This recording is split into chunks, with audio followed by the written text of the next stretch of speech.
प्रिय किसान भाइयों, अन्नदाताओं, पिछला वीडियो मैंने बनाया था फूल गोभी की बीमारियों पर। वो पार्ट 1 था।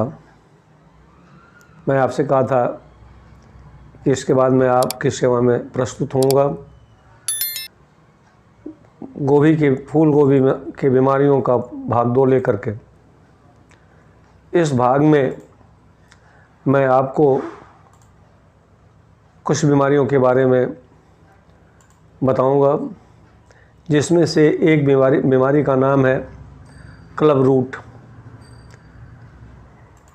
क्लब रूट की बीमारी प्लाज्मोडायोफोरा ब्रैसिकी नामक एक फफूंद से होता है। इस बीमारी के कारण पौधे की जड़ें मोटी हो जाती हैं और पौधा बौना रह जाता है। और इस बीमारी के वजह से गोभी में विल्ट की भी बीमारी लग जाती है। ये पौधा रोगग्राही हो जाता है विल्ट के लिए भी। किसान भाइयों, ये बीमारी उन क्षेत्रों में ज़्यादा लगती है जहाँ नमी अधिक होती है और भूमि का तापक्रम 72 से 73 डिग्री फ़ारेनहीट होता है और नमी ज़्यादा होती है, वहाँ ये बीमारी लगती है। यह बीमारी अम्लीय भूमियों में अधिक लगती है। यदि आपकी भूमि अम्लीय है तो उसमें आप चूना मिलाएं और जब इसका pH 6 से अधिक हो तो उस खेत में इस पौधे को लगाएं तो बीमारी नहीं होगी। इस बीमारी के लिए किसी कवकनाशी का उपयोग लाभकर नहीं होता है। इसके लिए बस एक ही उपाय करना है कि खेत में जल निकासी हो और सॉइल pH 6 से अधिक हो। यदि इतना है तो बीमारी नहीं लगेगी। दूसरी बीमारी मैं आपको बताऊंगा डैम्पिंग ऑफ। बहुत सी ऐसी फफूंद की जातियां हैं जो भूमि में रहती हैं, जैसे पीथियम है, राइजोक्टोनिया है। ये भूमि जनित रोग कारक होते हैं। ये भूमि में रहते हैं और जब आप बेहन डालते हैं तो ये नर्सरी में आपके नए पौधे के भूमि के सतह पर संक्रमण करते हैं और पौधा जो है बहुत जल्दी भूमि के सतह पर सड़ जाता है। उसका तना और जड़ भी सड़ जाती है। ये आप शाम को देखेंगे कि पौधा बिल्कुल हरा है, सुबह आप जाएंगे तो देखेंगे कि पौधा आपका हरा तो है लेकिन गिरा पड़ा हुआ है। इसको पात गलन कहते हैं। तो ये फफूंद जो होते हैं वो भूमि में रहते हैं। किसान भाइयों से मेरा ये आग्रह है कि जब आप बेहन डालें तो उस भूमि को अच्छी तरह से शोधित करा लें। भूमि शोधन के लिए कई उपाय हैं और जैसे आप फार्मेलिन से शोधित कर लें, उसको पॉलीथीन से ढक दें और तब उस भूमि में बीज डालें। अच्छा तो ये होगा कि बीज के लिए अलग अलग छोटे छोटे पार्ट्स जो जीवाणु रहित हों, भूमि जीवाणु रहित हो, मिट्टी जीवाणु रहित हो, उसमें आप पौध उगाएं और लगाएं तो ये बीमारी आपके खेत में नहीं लगेगी। इसके लिए और एक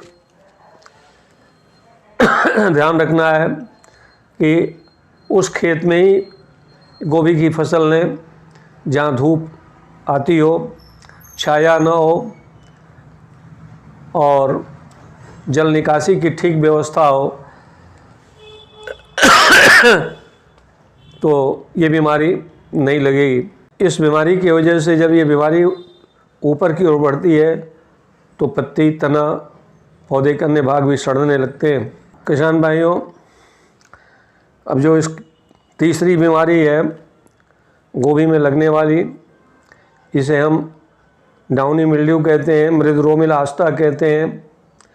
इसके लिए भी एक फफूंद उत्तरदायी होता है, उसका नाम है पेरिनोस्पोरा पैरासिटिका। इसके बीजाणु हवा में रहते हैं और हवा के द्वारा आपके फसल तक पहुंचाए जाते हैं। जब इसके बीजाणु आपके फसल पर पहुंचते हैं तो पत्ती के ऊपरी सतह पर पीले रंग का धब्बा बनता है और ठीक इस धब्बे के नीचे मटमैले रंग के तंतुमय रचनाएं दिखाई पड़ती हैं जो फंगस के कवक तंतु होते हैं। इन पर फंगस के बीजाणु बनते हैं। हम इसको कवक विज्ञान के भाषा में फंगस का स्पोरेंजियोफोर कहते हैं, जिस पर फंगस के स्पोरेंजिया लगे रहते हैं। किसान भाइयों, अब मैं आपको इससे बचने का उपाय बताऊंगा। पहली बात तो आप खेत में नाइट्रोजन की मात्रा कम दें, मिट्टी की जांच करा लें, जितनी आवश्यकता हो उससे अधिक नाइट्रोजन न दें। खेत में सिंचाई भी आप उतना ही करें कि पत्तियां न भीगने पाएँ। पत्तियों के भीगने पर संक्रमण बढ़ता है। इसके प्रारंभिक अवस्था में इस पर कुछ आप फंजीसाइड्स का छिड़काव कर सकते हैं।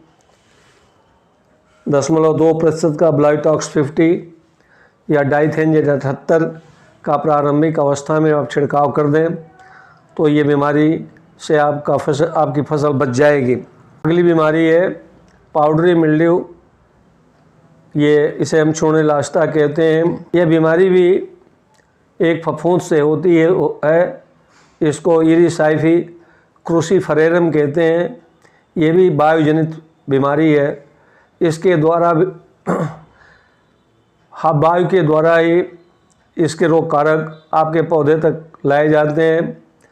इस बीमारी की पहचान बहुत आसान है। पौधे के वायवीय अंगों पर, पत्ती पर, तने पर